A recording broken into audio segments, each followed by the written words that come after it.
बिस्मिल्लाहिर्रहमानिर्रहीम। तामीर आसान में आपको खुश आमदीद कहते हैं।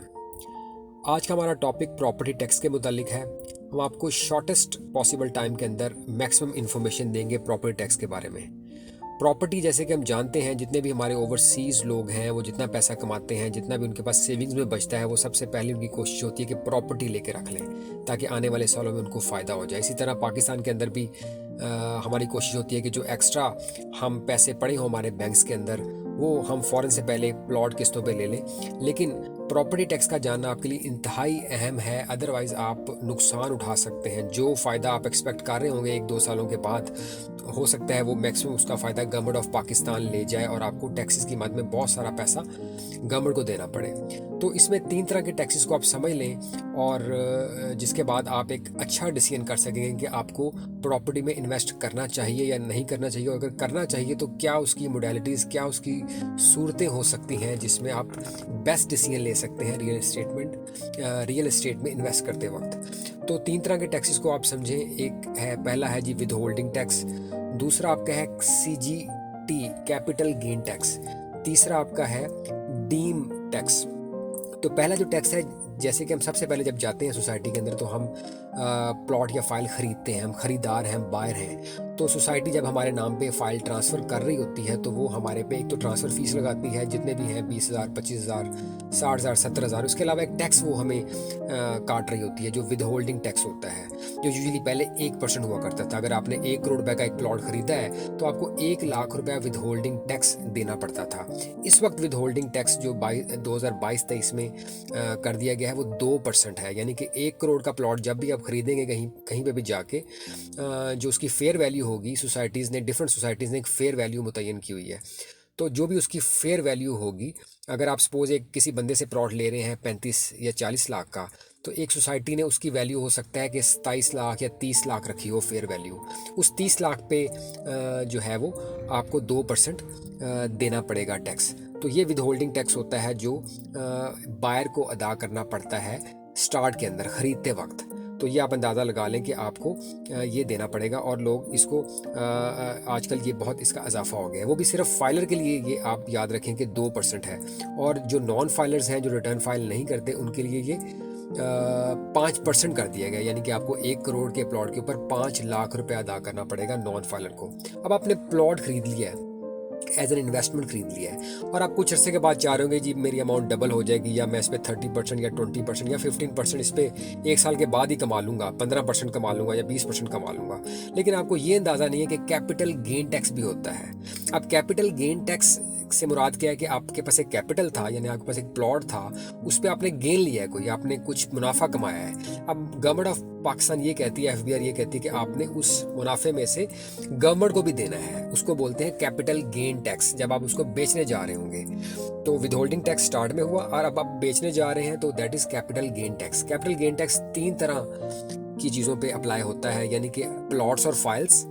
दूसरे नंबर पे अगर आपने वो घर बना लिया हुआ है प्लॉट के ऊपर, घर बेचने जा रहे हैं, दूसरी कैटेगरी पे टैक्स लगेगा। तीसरी कैटेगरी होती है अपार्टमेंट्स या हाई राइज बिल्डिंग्स कह लें। तो पहली तरह की जो किस्म है कैपिटल गेन टैक्स, अगर आपके पास एक प्लॉट था और आप उसको 1-2 साल के बाद बेचना चाह रहे हैं, तो ये समझ लें कि आपको अब एक प्लॉट, अगर आप चाहते हैं उस पर 0% टैक्स लगे एक प्लॉट पे, तो आपको 6 साल तक उसको अपने नाम पे रखना पड़ेगा। 6 साल तक आप भूल जाएं कि आपने किसी को बेचना है।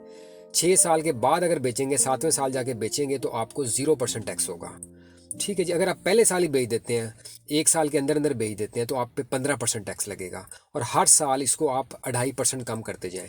यानी कि 1 साल के बाद बेचेंगे तो 15%, 2 साल के बाद बेचेंगे तो आपको 12.5%, फिर 2.5% कम करेंगे तो 10% तीसरे साल, चौथे साल इस तरह 7.5%, 5%, 2.5%, और 6 साल आपके 6 ईयर में जाके 2.5% टैक्स पड़ेगा। 7वें साल आपको 0 हो जाएगा ये। तो ये तो हो गया प्लॉट और फाइल पे। अगर आप चाहते हैं यहाँ पे टैक्स ना पड़े तो 6 साल तक भूल जाएं आप। ये पहले 4 साल हुआ करता था।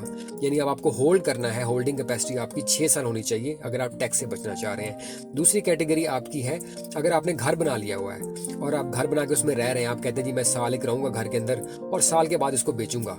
ठीक है जी। अब उसके अंदर गवर्नमेंट ऑफ पाकिस्तान ने क्या किया है कि उसमें आपको 4 साल तक होल्ड करना पड़ेगा। यानी कि अगर आप घर बना के पहले साल ही बेच देते हैं तो आपको 15% टैक्स देना पड़ेगा।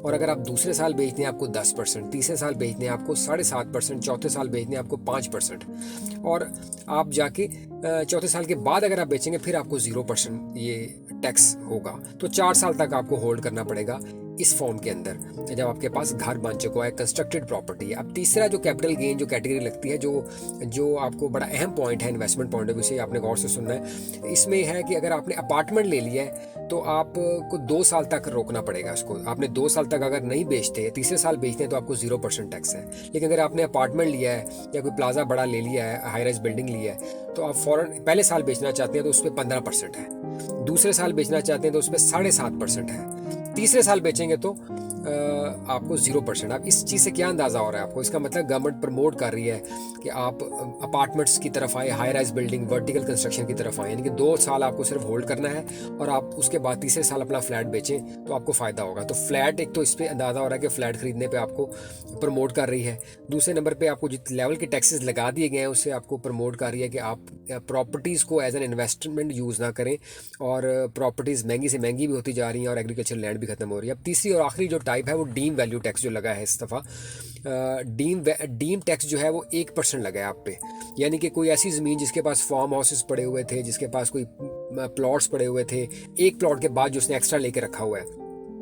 अब गवर्नमेंट कहती है कि ये नहीं कि आप लेके रख लें, जिस तरह आपने सोना लेके रख लिया हुआ जी, पड़ा हुआ है बस आप पे प्रॉपर्टी, और आप उस पर कुछ भी नहीं कर रहे, और ना आप उससे कोई कमा रहे हैं, ना रेंट पे दे रहे हैं, ना आपने कोई उसको शादी हाल बनाया हुआ है, ना कुछ गोदाम बनाया हुआ है, पड़ा हुआ है प्रॉपर्टी। तो उस पर गवर्नमेंट अज्यूम करती है कि आप कम से कम उस पर जिस तरह भी है वो आप 5% तो आप प्रॉफिट कमा रहे होंगे। यानी कि गवर्नमेंट आपको ये कहती है कि डीम टैक्स 1% होगा 2.5 करोड़ से ऊपर की जो प्रॉपर्टी होगी। अगर आपका 2.5 करोड़ से ऊपर का जो होता है मामला, उस पर डीम टैक्स लगेगा और वो 1% होगा। वो 1% निकाला इन्होंने कैसे है वो आपको वैसे समझने की ज़रूरत तो नहीं है, बस आप ये याद रखें कि डीम टैक्स 1% होता है। अगर कुछ हजरात समझना चाहते हैं तो ये अज्यूम कर रहे हैं कि अगर आप के पास एक 5 करोड़ रुपए की प्रॉपर्टी थी तो आप कम से कम उससे सालाना 5% मुनाफा कमा रहे हों, और उस 5% मुनाफे का आपने हमें 20% देना है।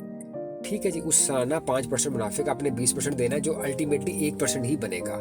तो इस तरह के 3 टैक्सेस हो गए जी, withholding tax, capital gain tax जो 3 तरह का था मैंने आपको बताया, और तीसरा डीम टैक्स। ये 3 टैक्सेस को आप समझ लें और आपको पता होना चाहिए कि आपने कितनी देर तक प्रॉपर्टी को होल्ड करना है ताकि आपको फ़ायदा हो सके। ये ना हो कि जी आप जल्दी में प्रॉपर्टी ले लें और पहले साल बेचें और आपको पहले साल 15% टैक्स देना पड़ जाए और आपको जो मुनाफा होना था वो उल्टा ही नुकसान में आप चले जाएं। ठीक है जी, इन तमाम टैक्सेस का मकसद लोगों को डिस्करेज करना था ताकि वो प्रॉपर्टी को एक बिल्कुल ही कमोडिटी बना के रखना छोड़ें कि लोगों ने 20-20 फाइलें, 20-20 प्लॉट्स लेके रखे हुए हैं, उसको कोई फ़ायदा नहीं हो रहा आवाम को। एक तो उसमें ये चीज़ थी। अब दूसरी हम आपको चीज़ बताएंगे कि आप अपार्टमेंट्स लें, उसमें थोड़ा ज़्यादा आपको फ़ायदा आ रहा है और टैक्स आपको होल्डिंग कम करनी पड़ रही है। कम अरसे के लिए रख के आपको 2 साल के बाद प्रॉफिट उसमें आपका टैक्स आपका उसमें 0 हो जाता है। अब टैक्स से आप बच कैसे सकते हैं? अब उसमें यही है कि आप ओपन फाइल्स ले सकते हैं जी।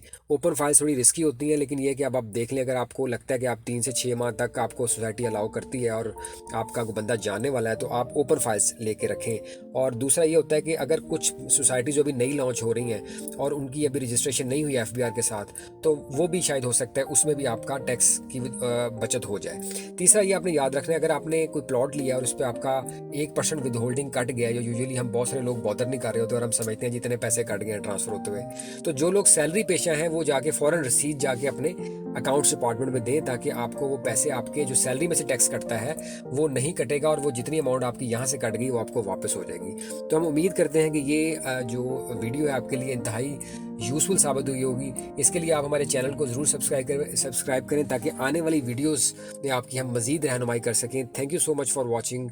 Take care. अल्लाह हाफिज़ जी।